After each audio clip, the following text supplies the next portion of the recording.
we go. This is what we've all been waiting for, is to see the famous person behind the scenes. Right. Is that supposed to be me? Yeah, that's you. I don't think, yeah. Okay. So, this is one of our favorite places to come, Yep. and we finally had a moment to sit down. So I think some of the things that I want to talk about is really just your perspective of some certain events that happened over the last, let's just say 10 years, because Okay. that's really kind of some of the pivotal times in our life, right? So introduce yourself. Okay. So, Just- hi. Yeah, whatever. Well, whatever. I'm- Just like whatever. What are you all about? I am all about being a mom. You know? That's the main thing I'm all about. I love homeschooling and home birth, and I do love business as well. I have a business. So I think that's fun. But yeah, and just encouraging other moms. To be moms, yeah. Yeah. So what did you like? When did you start being interested in being a mom? Is that something from like a little girl, or? Yes. Yeah. Well, yeah, I think so. I mean, so my best friend's mom was amazing and just so loving and nurturing. I wanted to be just like her. She had 5 kids and had a really messy house most of the time. And I thought, that's what I want to be when I grow up. I want to have lots of kids and a messy house. I thought they had to go together. Yeah. But our house isn't always messy, but Right. you know. Right. It does come with the territory. Yeah, it is a lot. So early on, you wanted to have kids. Like, did you kind of have a number in mind, like when you were real young, or when did? No, but I mean, when we met, that's probably, I don't know, maybe the first time I really thought of a number. But she had 5 kids, and I wanted to be just like her. So I was like, I guess I'll have 5 kids. And yeah, and you were like, well, 2, maybe 3. Yeah. And so we, compromised and doubled it. Yeah. Right. So, yeah. So we met in college. Really, the only semester I went. You Yeah. went several semesters Right. there, right? Yeah. Yeah. And then, so we met 28 years ago.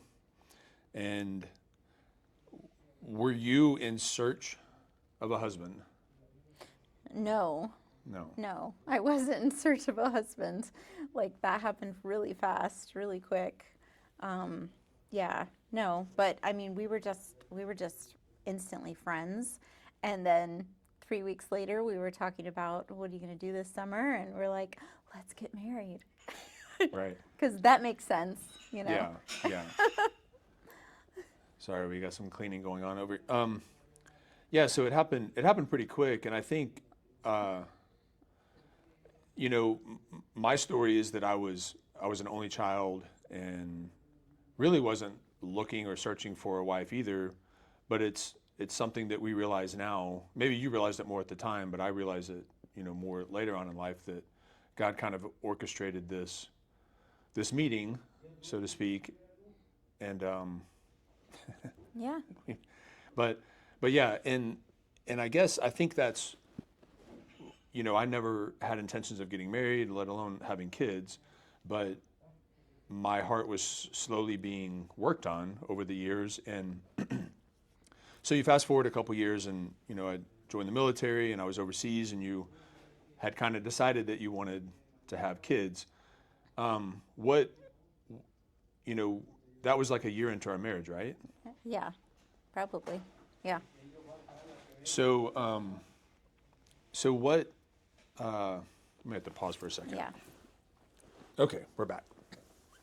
So where were we at? A year into our marriage, I was in the military, so we were on station in South Carolina, and you had kind of decided that you were ready to go ahead and start having kids. So what was that just like, was there any significance of that timing, or you just ready? Like Yeah. the calling was there, and so Right. you were ready to do it. Yeah. So so yeah, there was a lot of immaturity on my part, during that time. I remember part of that conversation. If I remember correctly, it was we're having kids and I'm throwing away the TV or something like that. Well, I think that was a year later Oh, that a year we threw later. the TV away. Yeah. Right. Okay. Yeah. We probably already. Yeah, that was at Right. the second house on Right. base. Right. Right. Okay. Yeah. Yeah. Interesting. Okay. So, um, so we had some kids, and during the early years, you started getting, like, when did you start really becoming like who you are now? As far as like how you believe about, your thoughts on health, your thoughts on, because and the reason I'm bringing this up is because, I say this to a lot of people, often in conversation, that ask me about things that I say that spark interest, like things that they don't normally hear. And a lot of this is just stuff that I've learned from you, just conversations we've had, interest that you were, things that you were interested in that, I kind of got brought into. So when did you start thinking Yeah. that way? So, Yes. I mean, when I was pregnant with our second, I met some different ladies and we had like a little play group together. And I think they kind of introduced me to some different books and they taught me how to make bread. And, and I joined a co op where we were ordering all organic food, and that was like pretty rare to be part of an organic food co op. And I mean, I was like, what, 22 or something. And yeah, and I just started reading books about health and nutrition and yeah, like all that stuff happened at that time. Yeah. So I've been studying health and nutrition for like 26, Yeah. Nearly our 25, whole yeah, marriage, 25, right. 26 years. All that stuff. Yeah. So that was at the same time that you were pregnant with, or during. Skylar. Yeah, you were pregnant with our second, and that's whenever you got interested in home birth, and Yeah. and your friend was. Right. Well, when our first was 3 months old, I met a girl, and she really introduced me to home birth. I mean, I'd already heard about it, but yeah. So she gave me books, and I read them, and I was like, yes, this is what I want to do. And I mean, when I get passionate about something, I'm like, this is what I want to do with the rest of my life, And Yeah. I mean, so I was actually going to nursing school to be a midwife, and yeah, and I went to doula training and lactation consultant, and I mean, I wanted to do it all. Yeah. So yeah. Yeah, and we were in South Carolina. I was just thinking. I was talking to someone the other day that was talking about the home birth laws in North Carolina are very different, right? Right. Than South Carolina. But we were in South Carolina at the time, so Right. it was a pretty common. Yeah, I guess my memories of that. I mean, obviously I remember that friend and that relationship because that was a pretty good one for a while. But I really remember the one girl on base that like had her baby out in the front yard or something or. Well, that's the friend. Oh, that was the friend. Yeah. That's who you met first? Yeah. Oh, okay. I was thinking of Yeah. Cammie. Okay. Yeah. I mean, I met a lot of people in that Yeah, time, you but met. that's who I met when Keaton So was. something about her was like intriguing to you. You wanted to be. Oh my you wanted gosh, she was amazing. Well, yeah. I mean, she was in her own No. right, but like. No, and she became a midwife. And Okay, she's yeah. a practicing midwife in Oregon, I think. Yeah. Yeah. Okay. Yeah. Huh. Yeah. I just kind of went along with it all. I don't. I mean, our second child, we did have at home. We had. Yeah. One of your other friends was there, Yeah. and she kind of She coached us coached. along. Yeah, coached us through. Yeah. Coached me through that process. Which this was all crazy new. I mean, we were 22 years old. Yeah, maybe. I must have been 22 or 23, so we were pretty young, and I had no experience. You were at least familiar with children. I wasn't even familiar with children. I mean, other than our own, we had Yeah. one. Well, I mean, my mom had a home birth when I was like 7. Yeah, So, I mean, it wasn't a completely foreign concept. And, to you. right. Yeah. Yeah. Yeah, that was all. I guess it was probably good that it was foreign to me because there could have been the potential of some bad stories or whatever that I would have been like, no, we're not doing that. Yeah. I only had a little bit of familiarity with homeschool because my mom had talked about it at some point when I was young, but we never did it. Wow. So then we got out of the military. We went on to have several more children. Eventually, I'm trying to think of where I want to go with this. So, when did you start having? You know, you said you have an interest in business. So when did you start having interest in that? I know I had like what sparked, I don't remember what sparked my interest in the lawn care business while I was still in the military, because that was the first thing we ever did, right? Yeah. Yeah. Yeah. Yeah. I mean, you So how did that come about? seems like I don't know. I don't know, but yeah, I'm not sure Was it from how. Ronnie? Because Ronnie had, I mean, I Well, remember I remember, Jay had mentioned that he had a lawn care business, you know, and yeah, so they were kind of our mentors, yeah, and maybe he could have encouraged you, and you just like saw on Craigslist or something, I don't know, yeah, on the newspaper, you know, like someone was selling like 10 accounts and some old equipment. equipment and a little trailer, and all you had to get was like a little truck, and then you were like in business because Like he just $5,000 or something or whatever yeah, it was. or less. Yeah. Yeah. And he like gave you his 10 worst accounts. And of course, you were really sweet to him. And they were like, oh, you're such a great guy. Yes, Yeah. we'll keep you on, you know. Yeah. Can you bring your 2-year-old again? Yeah. Right? But I mean, just with that, like you worked 1 day a week, 10 lawns, and you were making the same weekly as you were in the military, full right. 40 hours a week. So I mean that was a pretty good little bug, and we were like, wow, we could make as much in 1 day Yeah. as you make in a week. So I think that kind of just like sparked like, oh wow, like business or entrepreneurship, like maybe that's a good way to go. Yeah. Yeah. Right. Okay. And so then that's whenever we met some of the families in Kentucky who ended up being some other mentors for family type stuff. Yeah. That's whenever I saw my first large family. They had 10 or 11 kids at the time, right? Yeah. And our youngest was 6 weeks old or 6 months old or whatever. Yeah. Right. So we kind of tapped into that. Okay. That kind of makes sense. It all happened pretty quick. Yeah, it really did. I mean, this is only Like, 3 years into marriage, and yeah, we were doing. Had to all be a these little bit things. longer than that. So close to 5 years, 4.5 years really. into marriage, because the military was. Did we know them before I got out of the military? I thought it was towards the end of. Yeah. So it must have been during that last year or something. Yeah. Okay.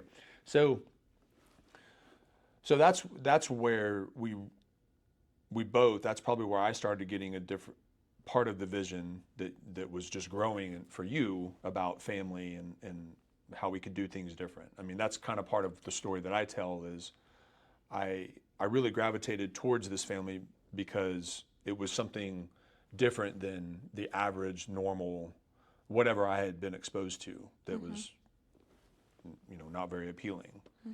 So I think that kind of gave me a vision of what a family could be like. Yeah. Right. Yeah. Well, and we were starting to look around, and we're like looking at other families and other kids, even in our church, and we're like, gosh, I don't think this is what we want for our kids. We want something different. So we were looking for something different, and then we got connected with some really great families that like kind of took us under their wing and mentored us for several years, which was really nice. Yeah. Yeah, that was definitely a season of life that we were learning a lot and growing a lot and really solidifying. Really, it was the base of who we are now. It was the beginning, kind of how we think and do things. So, all right. So what now? Meanwhile, you were still digging into to health and I mean, we ended up I ended up getting a job where I traveled, so we all traveled together and we just kept having children. Didn't matter where we were having children in campgrounds and on the side of the road. No, Not on the but side of the road. But uh, yeah, and campgrounds. yeah, Yeah. yeah. I mean, literally, yeah, in California. Uh, yeah, and that was all just you and me Yep. uh, with our kids having babies, Right. right? Yeah, that was pretty crazy. But you would Yeah. still encourage your daughters and sons to do this, Yeah. 100%. Absolutely. I mean, you have, and they have. Yeah. So, Yeah. yeah, it is kind of cool. Yeah, I know that's not everyone's story, but Yeah. the I think one of the reasons, because I think people often look at me cross-eyed when they find out that, my bragging part of the story is that I delivered, which is, a small part of it, but an important part of it. Yeah. Yeah. You got to be there. Gotta Coaching you through catch it them. or whatever, and helping you, keeping you. I mean, you're really good with birth. I mean, the way that you. Well, I had good births, and Yeah, you had I good mean, births, but you took care part of of your body, it's and that's right. part Yeah. of what gave me some confidence in it. And now, mind you, all this is based on our faith too. Like we had a biblical foundation, so Yeah. that's all part of Yeah. it. But Yeah. that's not the only thing. Like there's an education process, and you dove into how the body works, and you were surrounded by like I guess all kinds of stories, Yeah. but I mean, at really, the time, all of my friends did yeah, home that was birth, our world. and Yeah. most of them unassisted home birth. But I mean, it's so rare. Like, Yeah, and yeah. like I it's don't not for think it's. I everyone. mean, for us, it was the way Yeah. that it worked, but and Right. we don't take it lightly. I mean, No. as it went on, I, there were a few complications that happened in, later in time, Yeah. and But I they'll. think I think I started having the mindset of, it's a weird way to think about it, but it's just how I did, quit while you're ahead type mindset, Mm-hmm. and because I was really thankful that we didn't have a bad story. It was all good, and you did so well, and I didn't like. I don't want to lose you, and Mm-hmm. for one, I don't want to lose you, but I also didn't want to raise all these kids by myself. Um, so okay, so we did a lot of stuff. We ended up traveling for a lot of years. Then we ended up in North Carolina. And we ended up trying to start another lawn care business, and we did that for a while. And then we ended up farming. Um, why did what was significant about the way that we chose to start businesses? Oh, well, I mean, the whole point was to be together as a family Yeah. and to have our kids fully immersed and involved in everything we did. So that was kind of our, our philosophy for homeschooling was like start a business and then have them all be a part of it, and they can all learn to do different jobs, and and of course they're all little, like all were under 12. Right. So I mean, those are little kids, but like farming is something that they can totally do. They can check eggs, they can feed chickens, Yeah. and we were planting vegetables and harvesting potatoes and harvesting tomatoes and picking because we did organic farming, so we were picking the bugs literally Yeah, off the yeah. tomato plants, and we were just all doing it together. So it was really hard work, but it was so rewarding because we were together. And then like even going to farmers markets, like all the kids came with us to the farmers market, and they got to talk to people and do money, and I mean, it was just so rewarding. Yeah. And Yeah, I think that's the kids' favorite memories. Yeah. The older Yeah. kids that They- experienced it, they loved it. it's some of their favorite memories. They Yeah. remember it being hard, and we were poor, but it was Yeah. But it was there's so just something worth special it. about it. Yeah. Yeah, and I mean, we did that for like 12 years. Yeah, we did it. So and we a had really the, long we time. had the soap business Right, right. prior to Farming. moving there, right? Yeah. So okay, so this is part of it. So the farming was a long time, but it just financially wasn't really doing it for us, right? And so I went back to work, and which meant I was traveling a lot. So yeah, that was after my neck injury. That was after went back to work, and I'm trying to get to where I started drinking, and I think it was in that second. It was in that second stage of me going back to work, right? Yeah. Wasn't really at, that was Yeah, it was like I'm like 3 years in, 4 years in to going back to work. So it was like, because it was another like 2 years before we moved into the next house. We left the farm, we moved in, we bought a house, and it was like another year after that. okay. What do you? So we've talked about this before. You vividly remember where we were and the situation whenever you first saw me. It was like vodka or something, right? I was rooming with somebody. Yeah, or you just, or maybe I think you just like told me that you were gonna be drinking or something, Okay. and you were like just letting me know so I would be fine with it or something. Yeah. And I just remember like we were in the bedroom and you were on the bed, you were sitting on the bed, and I was like, and I just almost like begged you. I was like, please don't do this. Yeah. Please don't go down this. And yeah, and you were like, it's not that big of a deal. I don't have an addictive personality. Like maybe you, because like I drank a lot in high school and saw all kinds of problems from that. And I know that's, when you're a kid or whatever, but yeah, and I just knew, and I had a stepdad that was an alcoholic. My dad had been an alcoholic. And so I had just seen how dangerous it could be. And, we'd gone, what, 20, or I don't know, 15, 15 years, 16 yeah. years Yeah. not drinking, and it was just working, everything was working just fine. Like, Right. why did we need to start doing that? And so, yeah, so I just remember being like, please don't do this. And you were like, oh, no, it's not that big of a deal, it's not that big of a deal, don't worry about it. And if there's a problem, I can quit or whatever. Right. And I was like, okay, here we go. Yeah. And that was How long do you think it was before you, I mean, outside of that, initially thinking it was a problem? Like, because I never really felt there was never any nagging or pressure from you.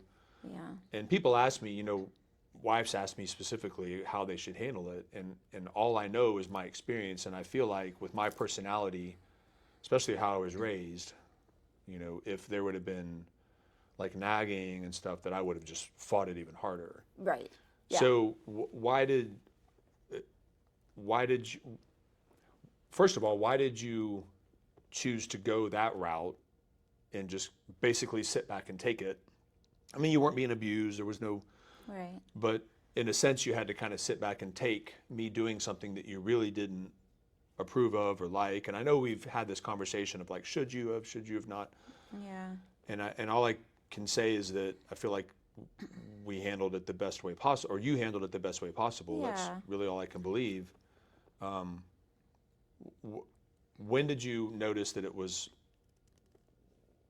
like just the whole time the problem? Oh, well, I mean, I don't think that I noticed that it was a problem. It just progressively got a little more. I feel like for a long time, you just drank when you were on jobs Yeah. or at work or whatever, in the evenings, but then you didn't really drink when you were at home. But then I do remember noticing, like, then there was like a day when you're like, oh, I'm just going to have this little thing of whiskey or, or bourbon or something like that in the evenings. And at first I was kind of uncomfortable about it because, well, now you're drinking in front of the kids and Yeah. making it seem like it's just a normal, okay thing to have like every evening.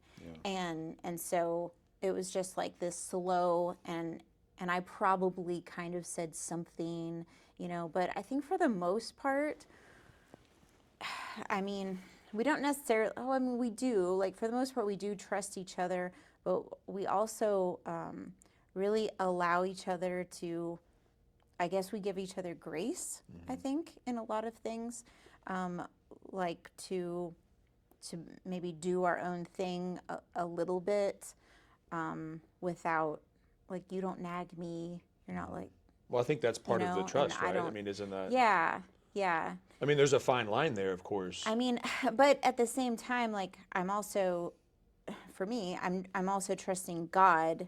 that He's going to take care of you, and in a good and bad sense, like He's gonna let you know, like, okay, Right. like this is enough. Um, but and at the time we were still like working on, you know, maybe the soap business and still trying to like get that going and get it producing better and things like that. Um, and so I feel like it was still a couple more, maybe another year or 2 years later. So this is like, you know, a couple years in. Um, and then I feel like there was starting to be like a regular routine tension that would start happening. Yeah. And it just increased gradually over time. And we would go through like these 2 to 3 week cycles. And maybe they were spaced farther apart at first, but it seems like, I know towards the end, it was like every 2 to 3 weeks. Because you know, for gosh, 12, 13 years, I've been on like a major growth path, Right. you know, where I was reading all the books and I was listening to Gary Vee and I was, you know, reading how to win friends and influence people and how to, you know, think and grow rich. And like, I was like, you know, Grant Cardone, you know, I listened to Grant Cardone's books all the time. And, you know, so I was like always and trying to figure out how to grow the soap business and so that you didn't have to travel anymore and we could just do that business at home. And so I'm like, okay, I just have to understand business and work harder and do better at this or whatever. And so, and you were also, you know, you would work full time and then in the evenings you were like trying to make better labels or, you know, whatever. And so we were both really working, collaborating on that business, trying to get it going. But I guess there came a point maybe 5 years ago when about 5 years ago when we're like, okay, we're gonna let this go. And we had started another business, and it was starting to make more money, and so that was working better. And we were both still kind of doing that together. We had separate, different roles, but working together on it. But I still wanted to keep, you know, progressing as far as personal development and learning about business. And I was interested in, you know, real estate, you know, like, oh, we should get rentals. Yeah. I had a much bigger vision. Yeah. And I always have. I'm kind of the visionary of the two of us, or have been. And so, yeah, so I was really wanting to like get rentals and like do more things like that. And you were like, isn't this enough? You know, and you weren't wanting to grow. You didn't want to read the books and things like that at that time. And so, you know, I was starting to feel like, okay, like I'm the driver, but I'm also like trying to push you to be interested in these things and come on, listen to Bigger Pockets. Come on, you know, do these things. And they say it's so easy. You know? Yeah. Well, and meanwhile, it's not that easy, but yeah. Meanwhile, you know, you're trying to get that be an interest for me as well, or keep the fire lit or whatever. And I'm trying to slow you down and push alcohol on you, very specifically. Right. Yeah. And at first, I mean, gosh, I don't think I drank at all for quite a while. And then I think you signed up because neither of us had like ever drinking wine before. We knew nothing about wine, and Gary Vee had the wine whole club. wine club. So you're like, oh, let's do that. Yeah. We'll try it and try a bunch of different wines and read the things he says about them or whatever. Right. So yeah, we like tried that, and I don't think we liked any of them, but There were a few. The high dollar ones were nice, but that was like our first Yeah. introduction. But before then, yeah, like I didn't. yeah, you probably didn't. I don't think I drink at really. all. You so But I was also like either pregnant Right, yeah, or you were- breastfeeding yeah, for like Yeah. 21 years. So, you probably shouldn't be drinking a lot when you're breastfeeding and Yeah, pregnant. yeah, So, right. yeah. backing up a few years, like when I did start drinking, that was around the same time that I originally got into fitness as well. Yeah. I was in San Diego, and then I went to Hawaii, and then at some point during coming back from Hawaii, you kind of got more interested on the fitness. You were already in health and all that, but the fitness side. So Yeah, I'd always walked. so I had sparked that interest. Yeah. But for me, I know it kind of dwindled out, and I would just kind of dabble in it after a year or two, probably 2 years into drinking. Yeah, I mean, you were really into it for the first couple years. Yeah, I mean, I went from 150 pounds to 180 pounds. Or more than Or that. more. I mean, I was close up to 200 Yeah. at one point. Yeah. So Because I there was like, wow, you have a butt for the first time. I was like, what is this? That's so weird. Because he was always so thin. And I'm like, oh my goodness. yeah, yeah, that was my goal, was to get a butt. To get a butt. But it's just interesting how I, because it's similar to what I, like the fitness stuff is what I do now, but for some reason at that point, it just wasn't, it wasn't on the forefront of my mind, the lifestyle, the identity, and all that. And so it just kind of like went away, and the alcohol became my identity. And Yeah. and I think my interpretation of that time period, of the times that you started to drink a little bit more, which still it wasn't a lot, but you had your moments where you would maybe drink too much in a night or something, like at my But pushing. it was still like once a week. Yeah, it was or very less, rare. But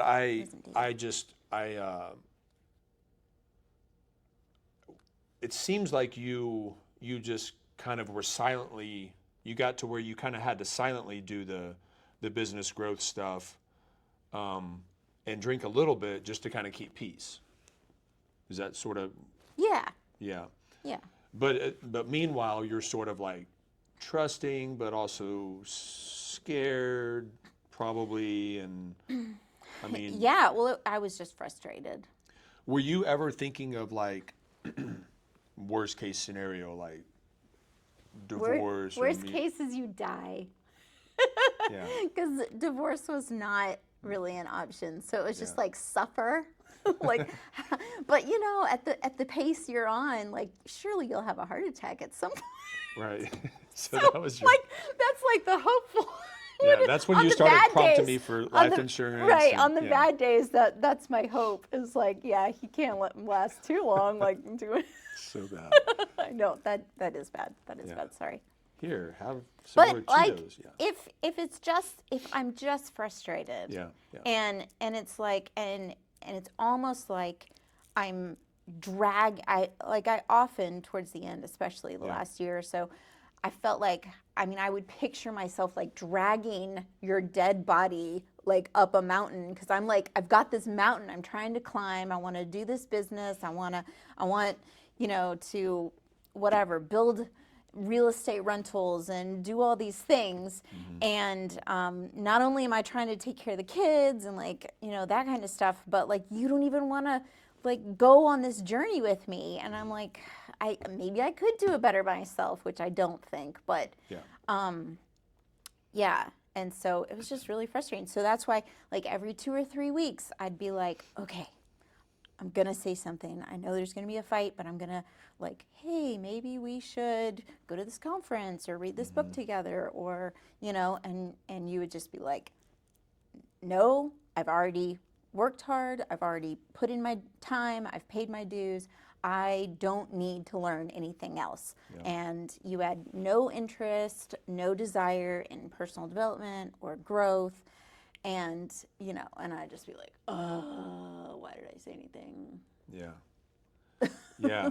And I think, a little, I mean, this is really no excuse for me to have kept up the behavior, but I think it's an important part of the story. Part of what and one of the eye-opening things that I saw during my time of drinking, especially growing up in the church, being a Christian, I thought that it was always, I thought drinking and the church experience was always separate. And then I started noticing as I started drinking that people that I had known for a while in the church drank as well, and like it was like this hidden world. Or it seemed that way. It to seemed you. that way, like Yeah. they already knew about certain bourbon or scotch, and I Yeah. had no clue. I was Right. clueless about any of this stuff. Yeah. And so that kind of, I remember you mentioned something that reminded me of the cruise we went on. I'm mixing up two things. We went on one marriage thing down in Mexico or something, right? That wasn't a cruise, but that was just an event. And I remember like them drinking, and I don't know if it was a Christian event, but it. Well, I mean, not specifically. It wasn't specifically a Yeah. Christian event, but like a lot But of there the were, people yeah, were. and I just remember like, well, these people are drinking, and then and Yeah. we went on the cruise, and that was a Christian cruise, but there was alcohol in it, and Yeah. and I was like, this is so in some weird twisted way that kind of spurred it on for me a little Like bit. gave you permission. You're like, oh, maybe it's fine. Yeah, and then you start twisting up And- like And drinking, right, like, yeah, isn't necessarily wrong, yeah, but on the other hand, like, it's hard to not let it go wrong. right. Well, and for me, and this is all I can speak of, but when I speak, when I like post things, I guess. I'm typically speaking to me or my mindset, and if that resonates with somebody, then great. It turns out there's a lot of people that resonates with, and I think that the conclusion that I've come to is, it's not about alcohol. Right. I mean, alcohol has zero value. Like Right. that is something that I think everyone should understand. Just like Dr. Pepper has zero value. But there's people that abuse it, and then there's people that don't, right? So you just have to know that for yourself. My point in some of the stabs against alcohol is that just know what it's doing, right? Yeah. But for me, I was like all in, and it started to control me. Yeah. So I remember vividly the last couple years of drinking. What are your, like whenever we moved to the house we're in now, that was a much different place, much different stage in our life. Like, just our world, the financial world, just things started to open up, like things that we had always thought were possible, but we never had experienced. And not that it was amazing, but it was different than where we were.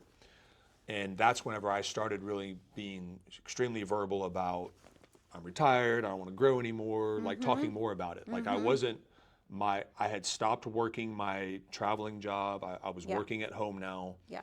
The business that we had started that we currently still have was sustaining us. And I was just kind of like in maintenance mode. But the problem is what we've learned, what we know now is you really can't get into maintenance mode Yeah. in life. You're either, just like a friend of ours told us years ago with our soap business, you're either growing or you're dying. Right. You can't just like stay. Yeah, get it to $100,000 a year and just like, oh, we can just stay Yeah, on that. that It doesn't- doesn't work. that doesn't It work. doesn't happen. It's not reality. And so I was trying to just like maintain this place, and we started partying a lot, and you were just kind of going along with it reluctantly, but again, to your credit or whatever, you weren't the nagging wife. Well, it doesn't work with you. I don't know that it works with anybody. don't think how so can it either. work for with But anybody? I mean, for real, like, yeah. No, with me it No. definitely, and I had a history of that growing up, so I was very Yeah. like I can smell it a mile away, Yeah. and it's not gonna Yeah. wrong or right. I'm not gonna. But thankfully, you've never been that way, in before drinking, after drinking, during drinking, you've never been that way, and that's just so whenever I hear guys talk about this, I can only relate from pre you, before you. So during that time of So I think that for the most part, we don't try to control each other. yeah. And I think that nagging, that's a big part just the of control. nagging. It's It's a manipulation. way to, yes, control and manipulate the other person. And I think for the most part, we don't try to control each other. Yeah. Yeah. Which Yeah. which I think is nice. Yeah, I Yeah. think if any of us, if either one of us gravitates towards it ever, the slightest, it would be me. But I don't know that that's really a big problem. Well, I don't think you do. It's probably more in the early years. Like I had a tendency to be more manipulative to get certain things, or Right. Yeah. So there's an element of that, but I don't know Right. about nagging or Yeah. controlling necessarily. Although controlling is manipulation. So, okay, so those last couple years of drinking at the new place, were you, you know, were you just kind of numb to it all? Like, what were No. you were just praying more about it, and Yeah. And like that's when I really remember the like every 2 weeks. oh yeah, that was during that time, yeah. Yeah, that I would like, okay, I'm gonna bring something up. But I was still reading all the books. I was still listening to all the right. things. I'm still, I was still trying to, grow our current business, trying to think of like, I have much bigger visions and goals and stuff. And so, yeah, I mean, so I was always working towards those things. So I would And just I was checked out, yeah. yeah, you were like, I am retired. And I'm like, I don't think you really can. I don't know how you're thinking. Like, I guess I just do the work and you're retired now. I'm not sure about that. It's but, crazy. but like there was nothing I could say. Yeah. And I knew that. I mean, although I would bring something up, but it would be like, hey, why don't we work on a budget together? Because I felt like our finances, I felt like we were making a good amount of money, but it was all being wasted. And there was also nothing I could do about that. Yeah. And there wasn't, like, it didn't matter what I said, like, hey, maybe, or if I questioned anything, it was not met with, like, oh yeah, let's talk about that. Right. It was going to be met with like a loud opposition. Yeah. So, yeah. So I'm not going to say anything about it. So yeah, I just would pray and keep working on me, and and honestly, at the rate you were going, you weren't going to live very long. So, right. like, yeah. I'm preparing. Like, yeah, I mean that's all mentally, emotionally, like for real. Like, a lot of men die in their early 50s, especially that drink or smoke, that kind of thing. And that, I think that was definitely the course you were on if it was gonna. And I'm like, okay, well, cool. I can fully run this business. So, and I'll be spending half as much money because I won't be wasting so much. And so we'll financially be fine, but like the thought of not having a dad and a man, caring for, just having a man in your home, even if he's not like the best, is still better. I mean, as long as he's not abusing people, but yeah, is still better for kids. So like, definitely, like, it's, I mean, still having you was way better, and I'm glad you're healthy now and on a good path. We'll keep you for another 10 or 15 years at least. Maybe longer. Yeah. How do you, on another subject during that time period, how do you think that affected our relationship? Just like, just the emotional connection, the physical connection, just regular physical, but also intimately physical. because this is big conflict just in general with a marriage with husband and wife. Like husbands and wives are just very different creatures when it comes to certain things Yeah. in marriage, whether it's one of them really likes conversation and one of them really just wants to have sex all the time. Like so there's an element of give and take, that both give 100% type thing. But if one of them isn't even doing 50%, whatever the percentage, I don't know how you'd put a number on it, but Yeah. obviously not doing my 100%, now you're left with, So, I mean, there were, sure, you weren't trying to grow, and I was working really hard, taking care of a lot of the business and the kids and stuff. But overall, I mean, you were still a good guy. I still like, so for the most part, you were still great, yeah, and so, and you want your marriage to be as good as it can be, and so that has a lot to do with what you focus on. And so if I would get focused on only the negative things, then I was not happy. And like if I don't have a way out, if I have to stay in this relationship, well, I don't want to be miserable. So I would like reason that in my own head, and I'm like, okay, I don't want to be miserable, so I guess I'm going to focus on whatever the good things are. Right. And there still were lots of good things. So so I just focused on the good things, and just tried not to focus on the bad things. And I mean, we still, like, we went on trips, and I mean, some parts of them maybe sucked, but overall I feel like I was really just trying to learn, okay, this is how you go on a trip with JD or whatever. And so I just had to be okay with, all right, we have to go to the liquor store, or we have to find this certain thing at this place. And I just was like, okay, cool. That's what we do, I guess. Yeah. Instead of fighting it, because fighting it just makes us both miserable. Right. And it's going to be done anyway. Yeah. And it's going to happen anyway. Yeah. So do you think part of your frustration, like, I'm sure there was some elements of, it's hard to picture you as being selfish, but there may have been some elements of selfishness there, like in a good way. But do you think that part of your motivation or your frustration with me is, like, if you go back 28 years to when we first met, the thing, whether it's joking or not, one of the things that you kind of tell people is that you saw potential.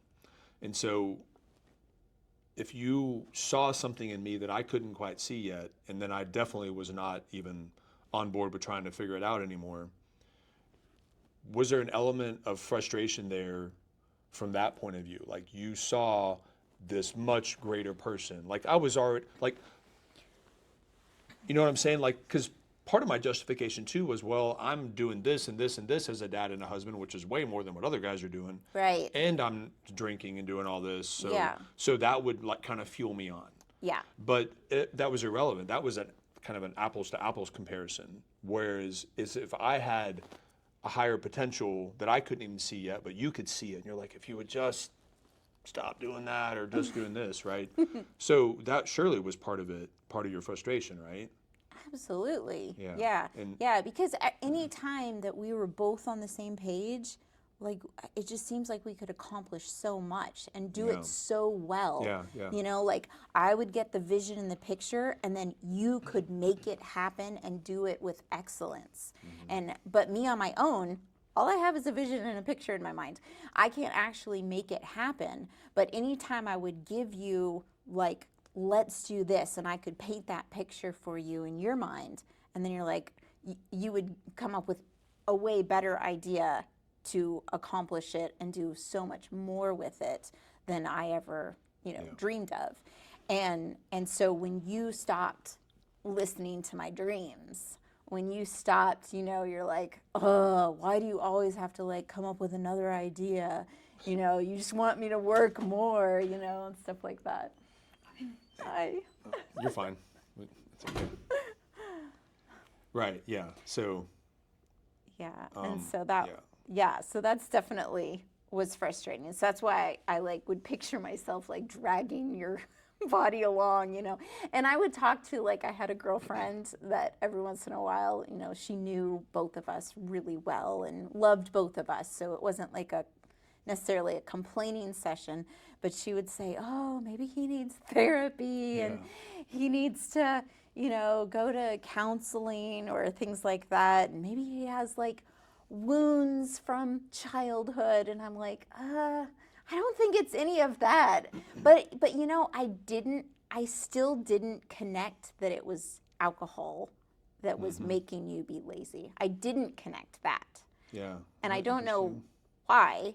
I just thought, I mean, but you just kept telling me, like, I'm done working, I'm, you know, I'm retired now, and I don't want to build another thing. I don't want to, you know, whatever.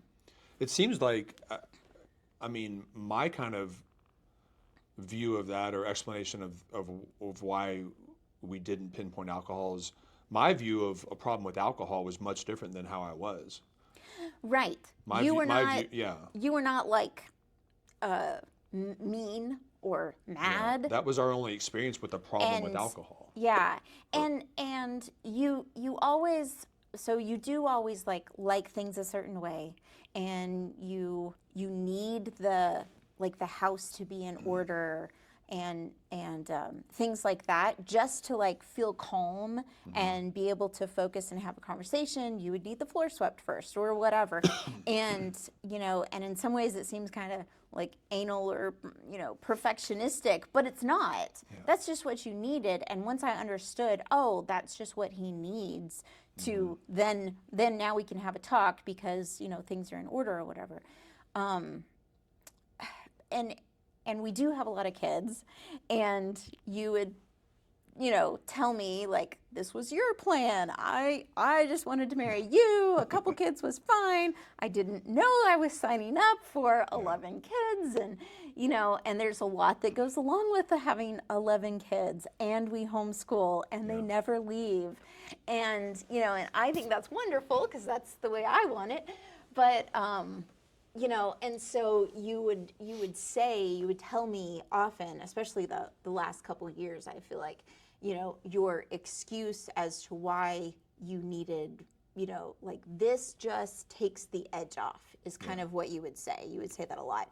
Like, this just takes the edge off when I have a drink, you know, after I have a drink, then like the floor doesn't bother me so much, and the, you know, whatever. And so, yeah, you were like numbing your feeling to the surroundings by doing that. But if that helped you cope better with having a big family, then I'm like, whatever, you know, I guess that's what you have to do.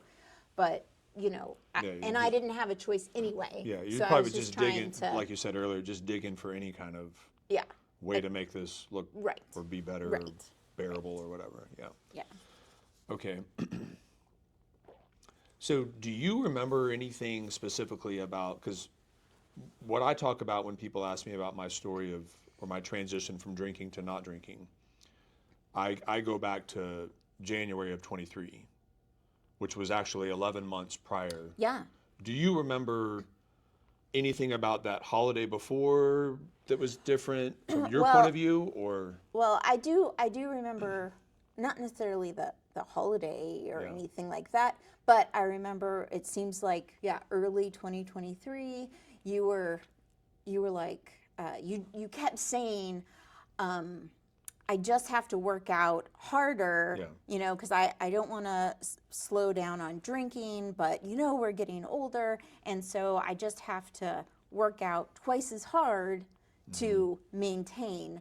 And so you would tell me the same thing, because I'm like, well, maybe I'll just have wine, you know, once a week or less or whatever. Right, because we were trying to figure out how to just drink on. We had the conversations about just drinking on the weekends. Yeah, and you know, if you just drink on the weekends, then you know, but then, you know, you hear these things like drinking just even once a week. like throws you off Oh, yeah, for the yeah, whole week. yeah, So, yeah. but we did try that. You tried it, you know, I don't know and if I try. I don't remember really ever being successful with that, though. well, you said it a lot. You Right. you I said think I would. if I work, I just have to work out twice as hard. Yeah, yeah. I think what I did is I maybe slowed down on some of the liquor during the week, but I would drink like a lot of White Claws or Yeah, beer and I'd be like, or wine. Like I would yeah. literally could knock out a bottle of wine, Yeah, no problem. yeah, And yeah. So okay, so then so that was the conversation, and then that 11 months go by, and I'm kind of more consistent with working out again. Finally, yeah, ran the marathon. yeah. And the drinking didn't slow down, which is kind of what you said. I just have to work out twice as hard, Yeah, and then I yeah. can keep drinking. That didn't work either, no. apparently. So the Thanksgiving of 23, which is whenever that was those couple days were the last time that I drank. Was there anything? Again, probably the same answer. You probably didn't notice anything different at that. I didn't. And this is the scary part, because that's what's scary about it. Like from my point of view, the holiday before was bad, but that Thanksgiving was bad. Like I don't know that I've never been suicidal or necessarily like clinical depression or whatever that is even, but I just remember feeling so disconnected and nothing is helping. Nothing. The alcohol was because I had a routine. When I knew Yeah. someone was coming over, Right. I knew when to start drinking heavier, but I knew how to regulate it. It was very rare that I would drink too fast, too much, whatever. And Yeah, like no and one overdo ever, like once or twice, like did anyone ever say like, oh, I think Dad was drunk. it. Yeah. But other than that, like no one, like we never saw you drunk. Yeah, Or- and or- that was or you probably didn't only act. if I smoked a cigar too fast. Yes, yes, yeah, because it would like affect you. That was probably the differently. New Year's was that the New Year's of It was 2022, 23? 23. I Oh, think that so. was bad. Or the right before I'm 23. out on the yeah. front porch like throwing up at my Yes. son's party. But it was because of the cigar. Yeah, Or I mean, I drank. you did drink like a whole bottle Yeah, of something. I drank. We kept going back. Me and a buddy kept going back to the Right. car, and then I had some really nice strong cigars, Yes. and I didn't eat. I hadn't eaten all day. Yeah, that's a recipe It was for a bad. really My bad son had to night. drive me home. How embarrassing is that? Yeah. No, And it I'm was. throwing up and I remember people they videoed it or something or So he had the guy's house that we were at. They had the cameras outside, and yeah, they videoed it and they shared it with everyone. That I wonder that was if a little that, embarrassing. I As wonder a if wife. yeah, I'm sure. I wonder if Yeah. that like subconsciously kind of was like what sparked, because I kind of forgot that was part of that timeline. Yeah. But that could have been one of the sparking things. But anyway, the Thanksgiving of 23, that was when I was like Yeah. disconnected. And then what do you remember about that Sunday that I woke up? Did I verbally say, I guess I'm not drinking anymore, or that was just something that I thought? Do you remember like how that came about? I don't know if it was that day or if it was a couple days later that you were just like, yeah, I'm not going to drink anymore. Yeah. And it was just very casual because you probably weren't sure Yeah. Well, if you were going to stick with it. So you didn't really want to say it out loud and then Yeah, yeah. have someone hold you to it, you know?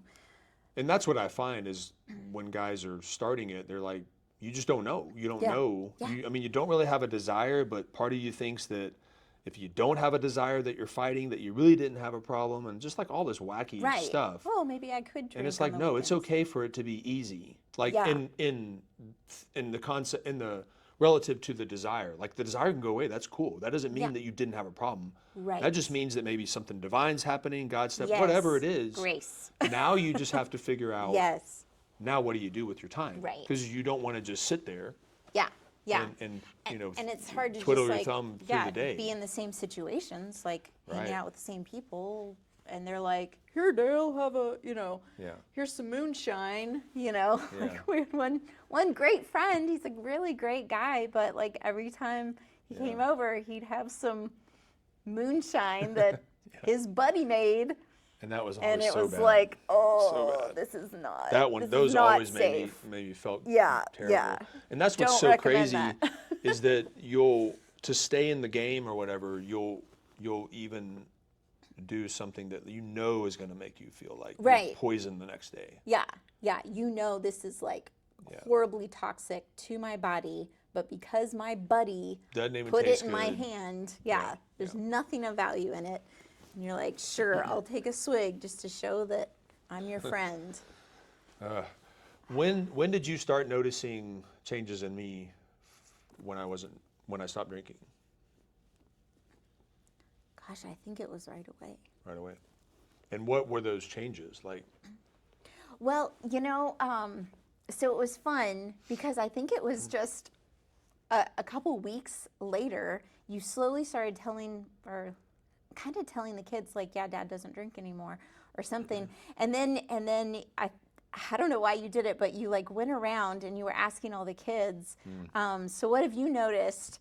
And some of them were like, did Dad have a problem with drinking? Like they didn't even know. And they were like adult children that didn't even, because we didn't really see you like stumbling or drunk or yelling at anyone. There was no like abuse or anything like that. So that's what people think of in their mind. Oh, if you're an alcoholic or if you have a problem with alcohol, then you'll see fighting and, or bad things like that. And we didn't see that. So, but anyway, but I remember, I think it was you asked Jewel, one of our daughters, like a middle kid, so what do you like best about Dad not drinking? And she said, well, Mom seems to be much happier, so I like that. Yeah. So, yeah, I mean, obviously, it really did make a difference just in those first, like, 3 weeks or something. Yeah. Yeah. Yeah. So here's a question. I didn't know I was going to ask this, but how important do you think it is for the spouse of a spouse to be taking care of themselves? Meaning, so like, how important do you think it is for you? Like, obviously, if I am, like, during those times of drinking or being unhealthy, I was putting on a fat, I wasn't, probably wasn't as physically attractive to you. How important do you think it is that I take care of myself or that you take care of yourself for me or, for you? You know what I'm saying? Like, because some people say, well, you just love them for being them or whatever. Yeah.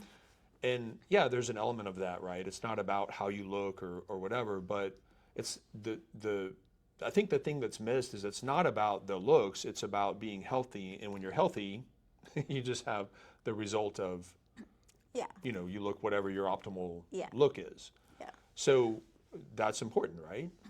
Yeah, so that was going to be my answer, is that like your looks, like being thin or chubby or whatever, like that is not really an issue for me, especially if you're nice. Like I think a girl just wants a guy that like is nice to her and smiles at her and like, says, wow, you look nice today or something. If you like give a girl a compliment that's genuine, a hug and a smile once a day, oh my gosh, like it doesn't really matter what you look like, she's gonna love you. Yeah. But anyway, but no, like I think it was more for me more so it's your health. Like you were having a hard time like walking up the stairs, like, but yet you were like working out and trying to run marathons, and I mean, I guess running them, but like, so just seeing and knowing like drinking that often can't be good for your heart or your liver, and I feel like I probably even was like, you should do this liver detox, maybe, and so, just thinking about like, if you plan on being around for another 10, 20 years and healthy, you got to take care of those things. Right. And one of the benefits of taking care of yourself is you end up looking better too. Yeah. I think for women, women, we go through so many ups and downs, hormones, pregnancy, not pregnant, and, there's so many things. But for a woman, it really is helpful for me to feel confident, which which then leads into, you know, how we respond to each other intimately or whatever. If I feel confident, no matter what I actually look like, but if I feel confident, then that's going to go better. And so if I am not like eating decent or even walking or exercising, then I'm not going to have confidence. Right. And so I think that has a lot to do with women. And you've never made me feel, you know, because I have been up and down a lot, you know, like you're not physically that attractive right after you have a baby or when you're, you know, pregnant and stuff. And so, you know, lots of ups and downs. But you have always said, actually, from like early in our marriage, you said, let me be your mirror. And, you know, and you didn't want me to look in the mirror and just be like, oh my gosh, I'm so chubby, or I'm, you know, I need to lose weight or whatever.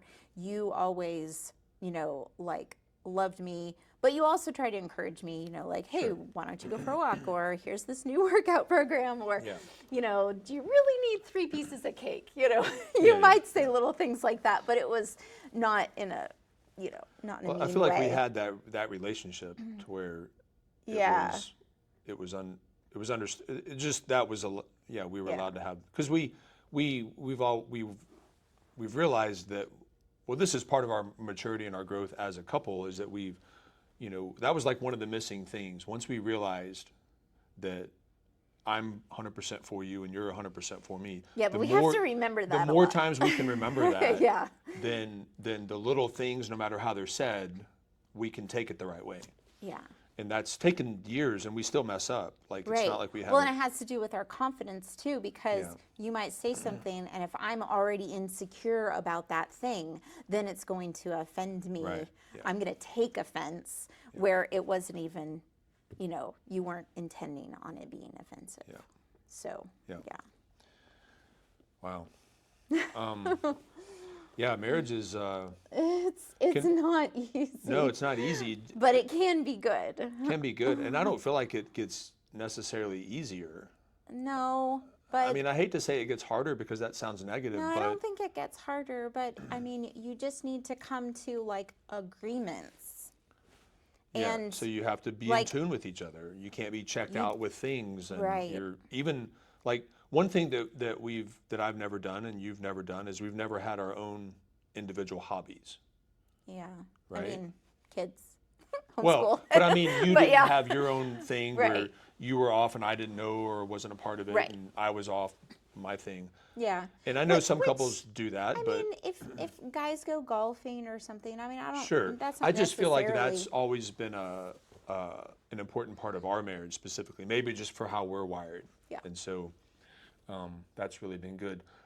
How important do you think it was whenever we came across the Enneagram for our marriage? So it took a little while because you did not want to read it at So first. explain a little bit what Okay. the Enneagram is, Okay, so just the in a nutshell. Right. Okay, so the Enneagram is personality profiling, but it's a tool. And so most people that are in corporate world are have already taken like the Myers-Briggs. The Myers-Briggs, it might be fine, but it is really designed for corporate America, for them to place you where you are going to be the best asset for them. Whereas the Enneagram is a tool where you can then really understand your own personality, and by learning the other personality types, you can then figure out, or like have your spouse take the test, or your child, if they're like over 13, 14, they can take it, and then you can understand them so much better, because normally you just see the world through your own eyes. And so if you can then know how your spouse is seeing the world, or how your child is seeing it so differently than you, oh, it just makes everything different. And also you then can understand what motivates them and what their core fears are.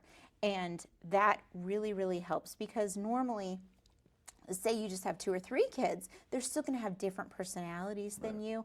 And if you're just like telling them and expecting them to do things the way you see it, you're just going to butt heads, but if you can then see, oh, this is what motivates my child, and this is why they don't want to do this, or why they do want to do this because they're scared of this thing, it's beautiful. And so you did not want, so I took the test and I thought it was amazing, but you were not interested in learning about the different things, and so I was left, because you didn't want to take the test, I was left to like figure out what I thought you were based on, and I was basing it on your actions instead of your core motivations, and because I didn't understand that component of it at the time.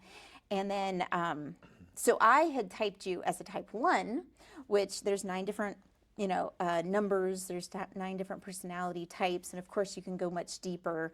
Each of those can be divided into more things, but just on the surface, so a 1 is like the perfectionist, because he always wanted the house clean and everything in order and stuff like that. And he's really good at everything he does. He tries to do, and he does do it excellently. And so I just thought, oh, well, right away, like that, he must be a 1. And so I was like reading these books about how my personality and a 1 can get along better, And so I was like trying to do these things, and it wasn't working. I'm like, what is wrong with this? And then we went on that marriage cruise, and it was, and one of the speakers at the marriage cruise, they speak and teach all about the Enneagram. And so they had this little pamphlet that just was a very short little synopsis of each of the things. And so while we're sitting there, I'm talking to a couple over here and telling them what I thought we were. And you're over here reading it, and you're like, oh, I'm a 4. And you just closed it up. And I was like, you are not a 4. And I'm like, you're a 1. Like, what are you talking about? And I think we didn't hardly talk on the cruise for like the next 24 hours. We fought, but I would not, like, I couldn't believe that you thought you were something else. And so finally, I was willing to relent and be like, okay, fine. Why do you think? Convince me that you are this personality type. And then I read through it, and I listened to you tell me why you thought, and it really changed a lot of things, actually. It helped so much understanding who you really were, and not just what I was seeing on the outward things, but why you needed the floor swept, instead of you just want everything perfect in order all the time. That wasn't it. You needed that order so you could feel calm, so you could have the conversation. It wasn't about the house. It was about you just needing to feel peace and calm. And I was like, oh, well, there's a completely different motivation there. Right.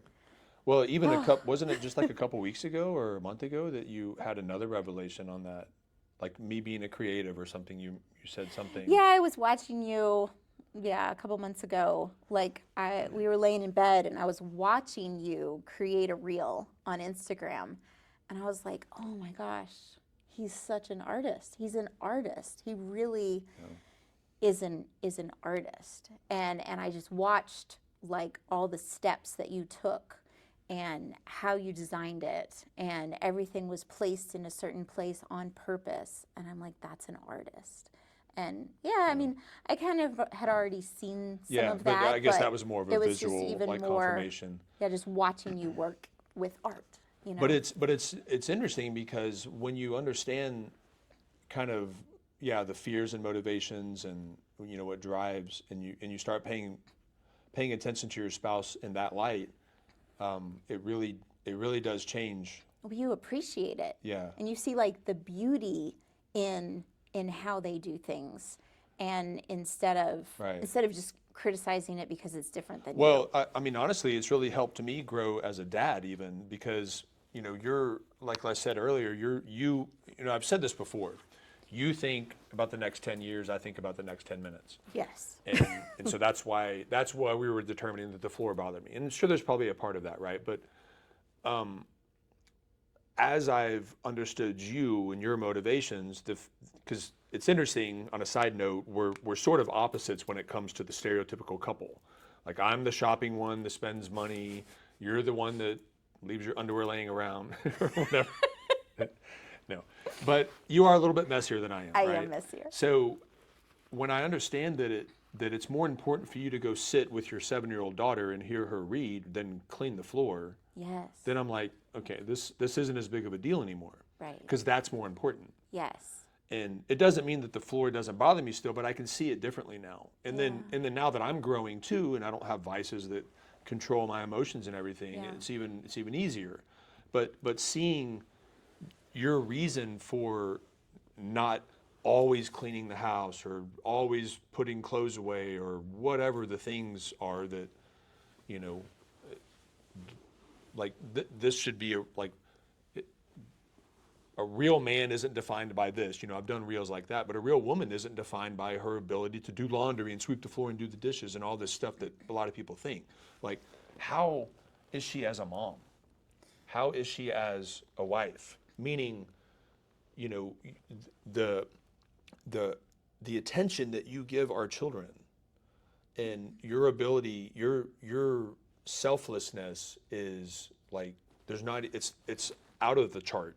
If you had like a 1 to 10 or whatever, and and I know you have your threshold of like, you know, you have to have your rest and you have to have your you know your things that you do, but you really are very selfless. And when I understand that that's your motivation, this is why you wanted to have kids. This is why you're so focused on the future of our family rather than right now. Yes. So like when we had just three babies, I was picturing 50 grandchildren. Yeah. You know, it's kind of like when you have a seed in your hand, if you've ever gardened, you know, if you have a seed, a tomato seed, you're picturing, I'm already picturing my tomato sandwich that I'm going to have in 4 or 5 months from now, you know. I'm picturing the work it takes to and you're like, oh, I have to, you know, plant this and weed this, and is it going to get enough water? And, you know, and I'm like picturing eating my tomato sandwich, you know. Well, and that's why we work so well together. Yeah. Whenever we're healthy. Yeah. And so when I can cast that vision for you, you're like, oh, yeah, I want a tomato sandwich too. Well, let's get the heirloom tomatoes and let's learn just the right things that they need so we can have a really yummy sandwich someday. Yeah, and so part of my maturity and growth is not only understanding that more clearly about you, but also at the same time I'm seeing the fruit of all of our work, and I, you know, I'm really, I don't have to like envision it so much anymore. I mean, there's more to envision, there's more to see, there's more that's going to happen, but I'm actually experiencing it now. Yeah. And yeah, that's super cool. What do you on another tangent? What do you think the craziest thing we've ever done is, besides having 11 kids? The craziest thing, well, probably early on, one of the craziest things was we had a nice suburban home, and we decided to sell our home and sell or give away everything we owned. And we had 2 babies, and we moved into a camper van, and we didn't know where we were even going. We were just supposed to drive north, is all we thought. We had no income. We had like $3,000 from selling our house. That was all the profit we had. And, you know, at the time, I guess $3,000 was a lot of money. But yeah, and we just, and we were just going to drive that van around the country and tell people about Jesus. And we couldn't figure out why people looked at us so strange when we told them our idea. So I think that was definitely one of the craziest things. Yeah, and of course the van was all painted up with like "God loves you" and verses and stuff. And Jesus and loves you, God hates van. pride, things like that.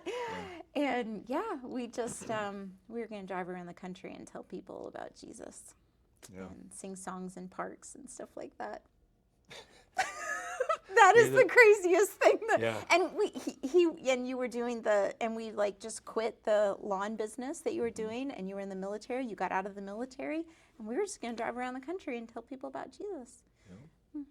Yeah, that was I the think plan. that's the craziest thing, with no financial plan, nothing. And we already had 2 kids, and I was pregnant with number 3. Yep. Yeah, that was crazy. Yeah. Yeah, pretty crazy. Yeah, those are some interesting. I mean, I would say I wouldn't overall trade good, it for good anything. memories. You know, it was so fun. I would never encourage someone to do that Right. necessarily, but Yeah, it was very exciting. yeah, very exciting. Yeah, that's a pretty crazy memory. It's funny, that was the period of time we ended up in Oregon, and I tell that story. Sometimes it comes up as one of the funniest jobs I ever had, was selling shoes to women at a department store. Yeah. That's what I ended up doing. Right. So what's one of your favorite memories of the last 28 years? One of my favorite memories. You know, I think just working together, like on the farm. Okay, Sorry. Okay. I'm gonna start over. Yeah, what's one of your favorite memories of the last 28 years? I think one of my favorite memories would be us living and working on the farm. That was probably like the poorest we ever were, maybe. But yeah, like us out there cutting potatoes, you know. I didn't know before then that like when to plant potatoes, you just take potatoes and you cut them in quarters, and then so the kids would help us cut them all up, and then we would put them in a little bucket or whatever, and we'd drop them every 12 inches and plant rows of potatoes, and just having all the kids with us, harvesting or planting or picking off all the little red bugs on yeah. So I think just farming, having your hands in dirt is actually so healthy and amazing. It really, like, I don't think about grounding at the time, but that is how you feel, you feel like this release and this grounding. Gardening, Yeah, farming, there's something that's wholesome so about it. good. I was just talking to a guy about that the other day. He lives in Japan, and there's a lot of gardening. The old timers spend a lot of time outside gardening, and I was just thinking about how healing that is too. It is. Being connected. I mean, yeah, there's probably a physical aspect as well, but the emotional connection is pretty cool. Oh, and then one other thing. We have spent years and so many times all year round sitting with our kids around a fire, like outside. And we have several fire pits, but we've had a fire pit for years and years. And just having our kids around the fire, and we always say, this isn't kid time, this is adult time. You don't have to be an adult to be in the circle, but you have to just act like an adult. You sit in your seat, and we just like talk, and we're not like sitting there to play with fire, so we would call it adult time. But the kids were all with us, and we would just like sit around the fire and just like talk, and ask them questions and let them just talk about any random story, which those are really special times. I love sitting around the fire. I think that's some of their favorite memories. Yeah. Or I think so. like as all the kids as a whole, they all have. And we still do that. An element of that, yeah. That's awesome. Yeah. Yeah. What's one of your scariest memories? I don't know. Maybe I don't get scared enough. Well, I figured. I guess I was thinking of. I thought you would say. When you got hurt. Yeah, absolutely. Yeah. Yeah. So, he had he got hit playing ultimate frisbee, just in this weird sort of way, where the very top of his spine, the axis, got turned off, just off like 2 to 3 degrees. And of course, it took us like 2 months to figure out what was causing all of these things. But for, I mean, a solid almost 2 full months, you were having like all these different crazy problems, neurological problems, and had MRIs and CAT scans and like every test you can possibly do, every doctor you can go to, we did it, blood tests, all kinds of tests, and all the doctors said, oh, he's really healthy. And I'm like, well, why can't he walk? Why can't he see straight? Why do I have to help him to get to the bathroom? Why is his skin feels like it's on fire, and like everything. And so I was on the phone with natural doctors, any kind of person who would talk to me all around the country, trying to figure out what was wrong. And that was very scary. And we had no money and no insurance also. Well, and we were right in the middle. That was at the height of our farming. Yeah. So we had a lot of I family. mean, it was in the winter. Right, but we were preparing for yes, we were preparing the for a next huge growing season, which is when all the work, the initial work has to start being done. Right. And so me and my oldest was 13 at the time. So like me and my older 2-3 kids were just trying to like take care of things, and we had no money, no insurance, no health insurance. That was really scary for all of us. Yeah. Yeah. And no one knew what was wrong, and we didn't know how to fix it, So that was a really scary time. Yeah. But God showed up in so many ways. Oh yeah. And I mean, people just like that we didn't even know that knew what was going on would just like show up and give us $500 or pay a bill for us, or just bring us a box of oranges. Like so many people, because it was a long time and we didn't know how long it was going to last. Yeah. So I mean, God still was there and still showed up, but it was challenging. Yeah, that was.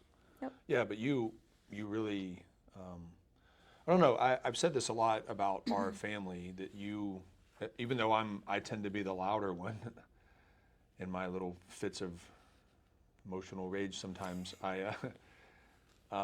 you definitely set the tone of our house, and even during a situation like that, it didn't matter what the situation was. That was a really scary, hard time, but you really set the tone for that season. You really set the tone in our family whenever I was gone. I mean, there was so much opportunity for you to be bitter towards me, for the kids to be bitter, for the kids not to feel like they didn't know me or whatever. But because of the way that you carried the house, whether it was clean or not that you're the messiest person, but you do know how to clean. But it didn't matter what the situation was. You have been able to, through whatever God's done in your life and your submission to Him, carry the correct tone in our home. And I'm like, that's something that I don't take for granted. I mean, I may not mention it a lot, but I'm super thankful and grateful that that's my experience as a husband that I have, because I talk to husbands and that's not their experience. At least it's not, the wife may set the tone, but it's not a positive tone. So, on that note, what advice would you give, two areas of advice. What advice would you give a young husband, specifically husband and wife, when they're starting out? Like obviously there's a lot to learn, and you can't do it all at once, but like talk to the husband and the wife, if you could think of some specifics. Yeah.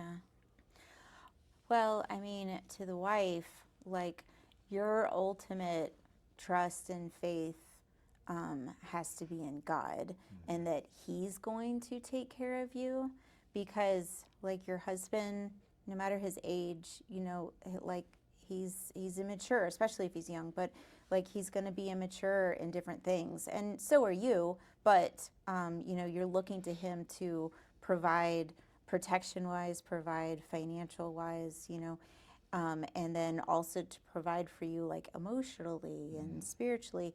And that's a lot. That's a lot for a young man to try and do. And, he's not off the hook. Like, that's still his job to figure that out. But even when he's doing it wrong or not doing it at all or whatever, your ultimate provider and protector and spiritual stuff has to come from God. And so your relationship with God. And then to the husband, I mean, gosh, one thing, so yes, my relationship to God and trusting that God was going to figure it out and take care of us, and trusting that was really important. But also, like, when you were gone, like you were in Hawaii for like 13 months or something, and I was home with the kids, you never gave me a reason not to trust you, which was so nice. Like, maybe I would have been bitter or more hurt or emotional or something if I thought your heart wasn't with us. Right. So even when you were gone, even during the weeks when you would be working 4 10s and then you'd come home on the weekends or whatever, I always knew that your heart was with us, that your desire was to be with us at home, and everything you were doing out in the world was so that you could be with us and so that you could provide and take care of us. And so that I just, so I always trusted that. And you never gave me any reason not to trust you.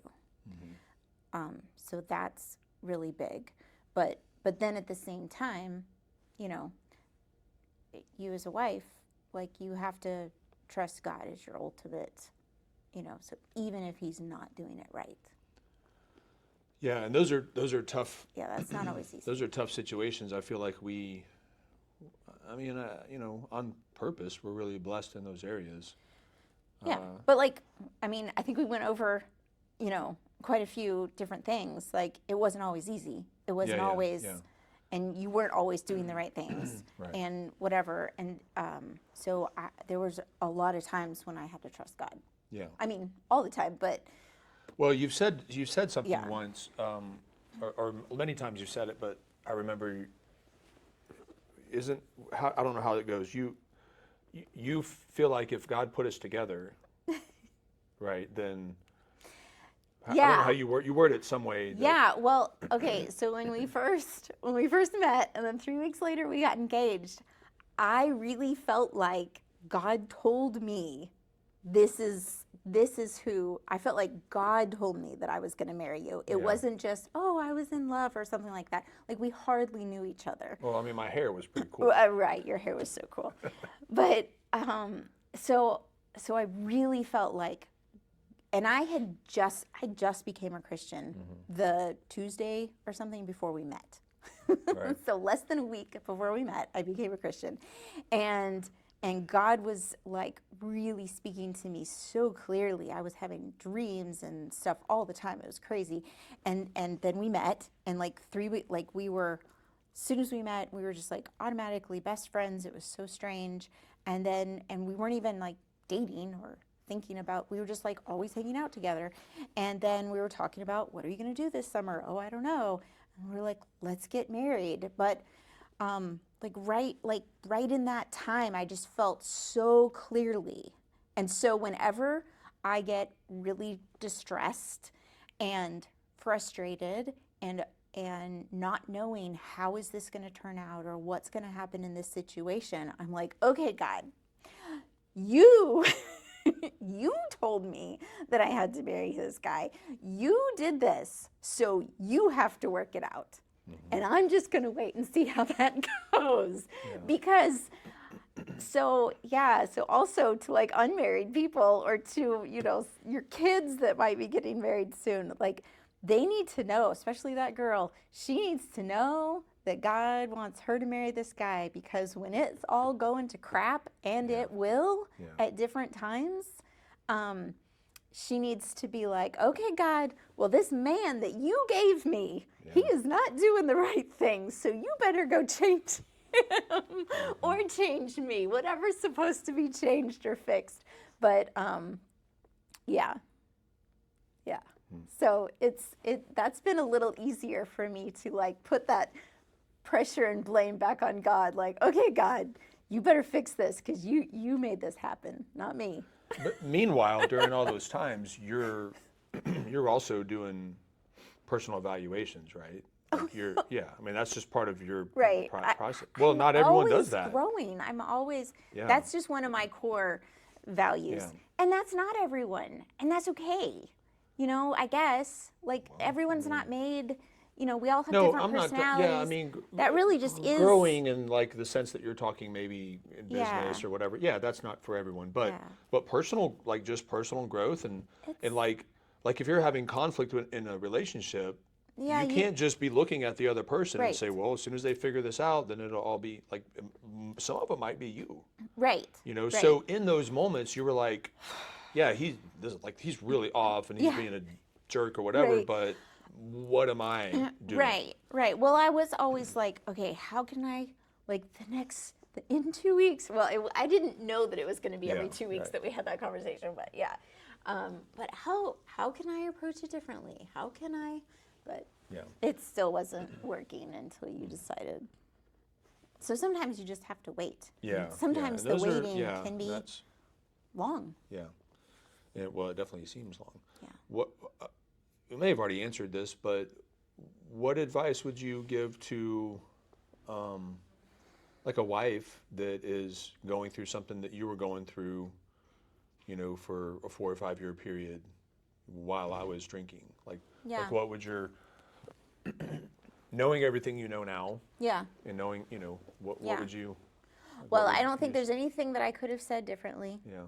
I Or agree with done that. differently to make it speed up or anything like that. If I would have said more or done more, it would have just driven you away from me, and you would have been more justified in, you know, your actions or whatever. You would have felt more justified. Right. So, yeah, I think the best thing, you know, it's just my idea, but this is the best thing that you can do is just work on yourself and pray for that person and just try to be the best, you know, wife for that person in that time. And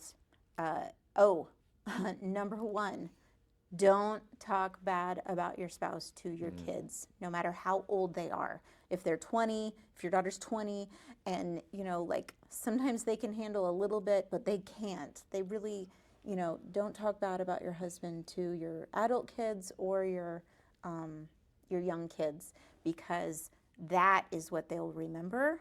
They won't remember that dad was a jerk. They'll remember that mom was always complaining or whining or had a bad. But if you take it to God or have a loving friend or a mentor that maybe you can confide in that loves you both, and That's very important, that part. yeah. You don't want just like some friend and No, you're no, just no. like Not someone who's venting gonna, and yeah. they're encouraging you to No, no, no. hate them more. Yeah, Whatever. someone that loves your spouse just as much as they love you, which can be hard to find. But Yeah. that maybe you can just say, please pray for me, or yeah, like I'm having a hard time. That's good to have a friend that you can talk to, but don't make it be your kid. Yeah. Because when everything does end up getting better, and it probably will, your kids will remember that. Yeah. Yeah, that's good. But if you don't say anything, if you keep a good attitude, your kids won't even know. And they'll just be like, oh yeah, my parents were always great. And then you can kind of tell them, oh, we had some hard times. You know, you can be real Yeah, with when them. those conversations you know, happen later in their on. marriages, Yeah, yeah. you know, because our daughters or sons or whatever, like, Yeah. I mean, they haven't come to us complaining, but Yeah. like marriage is tough. Yeah. You're trying to figure this out. Even our kids that had a good example Yeah. and a loving family, Like it's Yeah. still, You're you're still bringing two people. people trying to be one. Yeah, and that's And just challenging, it is. especially if you want to do it differently than the average way that we say the world a lot does Yeah. it. Yeah. Yeah. Because I don't want any part of average. Right.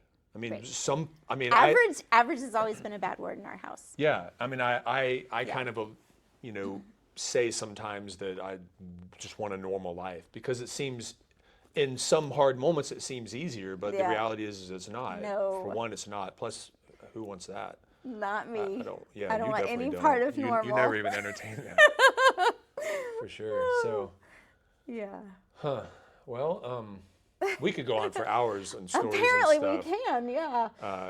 But been too long. I'm looking forward to sitting down with our 4 oldest children because there was a very, I mean, there's been seasons in our life, but the first season in our life that involved when the 4 oldest were, you know, maybe the youngest was 7 or whatever. So obviously we had other ones in that mix after that, but there's a very specific period of time that we talk about a lot that involves the 4 oldest Yeah. kids, and so I'm excited to sit down. Yeah, they have with the them. most memories of farming and Yeah, stuff like yeah, that. some of the crazy stuff Yeah. we did, but I think they also have a version of me. That's probably why I think about it a lot too, pre-drinking and all that, Yeah. and I was a young dad, and you know, you're figuring stuff out, and this, you know, you don't do everything right at all, but. Nope. But they're also at a place in life where they have their own families Yeah. or they're on their own, and so it's really cool to talk with them and see their perspectives and their memories and how they're applying that. So that's coming soon. I'm excited about that. Yes. But we are gonna go eat. Time for dinner. Well, cool, babe. I love you, and I'm glad we got to sit down and do this. This was fun. Me too. Yeah. Me too.